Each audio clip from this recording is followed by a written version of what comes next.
Today is Wednesday, July 10th. Who on Capitol Hill is now facing calls to resign, and what a court ruling just said about Trump's Twitter. Plus, the race to space, what's Uber Comfort, and another new streaming service. Welcome to The Newsworthy. All the day's news in less than 10 minutes. Fast, fair, fun, and on the go. I'm Erica Mandy. Thanks so much for being here. You ready? Let's do this. A member of the Trump administration is now facing pressure to resign. The Wall Street Journal reports top Democrats want Labor Secretary Acosta to step down. They say it's because of how he handled a sex abuse case more than a decade ago. The case was against billionaire Jeffrey Epstein. Yes, the same well-connected guy we talked about yesterday, who is facing new federal charges accused of sexually abusing young girls. He pleaded not guilty, but Epstein faced similar charges a while back. Yet he only served 13 months in jail back then as part of a secret plea deal. The U.S. attorney who helped make that secret deal was current Labor Secretary Acosta. So that's why top Democrats are calling on him to step down or be fired. President Trump says Acosta is great at his current job as Labor Secretary, and others were involved in that past decision. Acosta called it a complicated case, and for now, he still has his job. Stay tuned. He was known as a self-made billionaire who unsuccessfully ran for president twice in the 90s, but now Ross Perot has died. Perot ran for president as an outsider. His third-party campaigns rallied some voters who were not loyal to either Democrats or Republicans. The AP says he got 19% of the vote in 1992, and even though he lost, it was among the best showings by an independent candidate in the past century. Perot earned his billions creating and building a company that helped other companies manage computer networks. Perot died of leukemia in his Texas home. He was 89.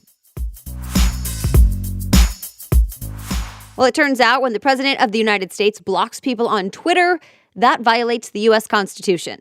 That's at least what a federal appeals court ruled this week.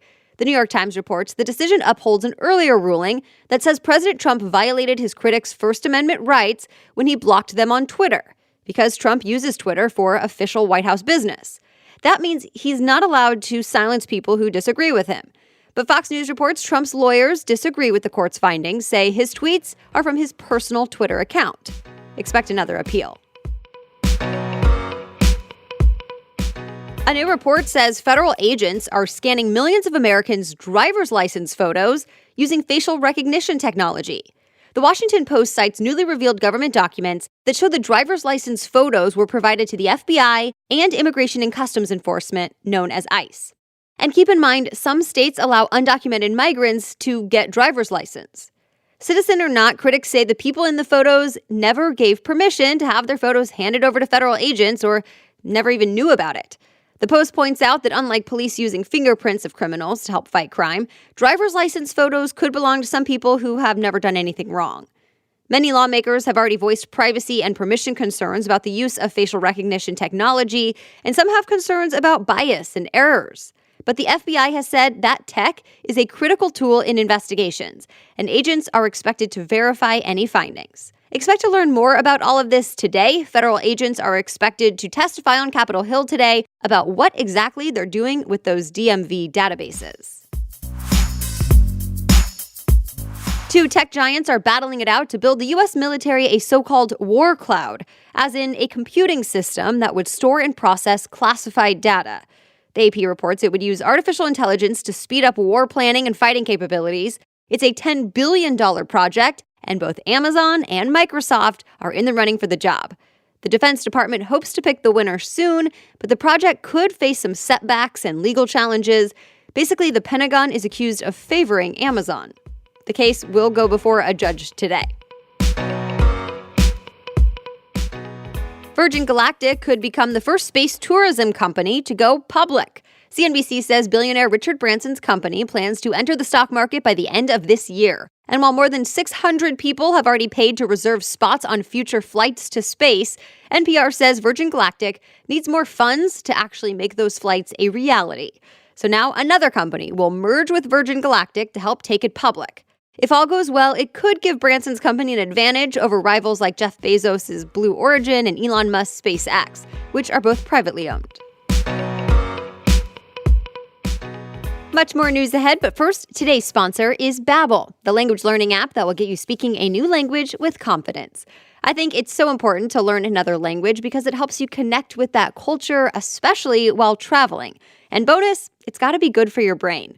I love that Babbel makes it so easy to get started and to keep going because lessons are broken up into just 10 to 15 minutes, so it doesn't feel overwhelming. Instead, Babbel is designed to quickly get you speaking your new language within weeks, and its teaching method has been proven effective across multiple studies. In fact, Babbel is the #1 selling language learning app in the world. So go ahead and give Babbel a try and start learning a new language. And right now, you can try Babbel for free. Go to Babbel.com or download the app to try Babbel for free. That's Babbel, Babbel, Babbel.com, or download the app to try Babbel for free and start speaking that new language with confidence. Now back to the news. Once again, the American League beat the National League in the Major League Baseball All-Star Game. That's the American League's 7th straight win, by the way. This year, the final score was 4-3.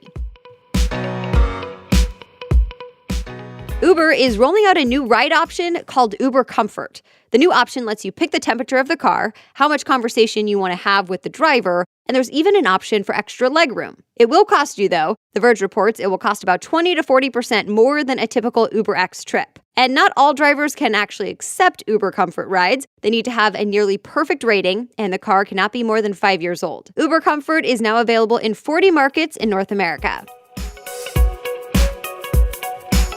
It's the end of an era. The last Volkswagen Beetle will be made today. After 7 decades and 3 generations of designs, TechCrunch reports the last bug will be made in Mexico. It will then be put on display at the nearby Volkswagen Museum. The car was first made in the 1930s and was apparently a project that started with Hitler when he asked an engineer to build a people's car. Since then, 21 million Beetles were made in its roughly 80 years. But today we say goodbye to the iconic bug.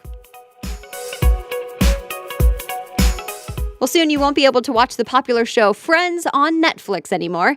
Instead, you'll find the reruns on a new streaming service from AT&T's Warner Media, and it'll be called HBO Max.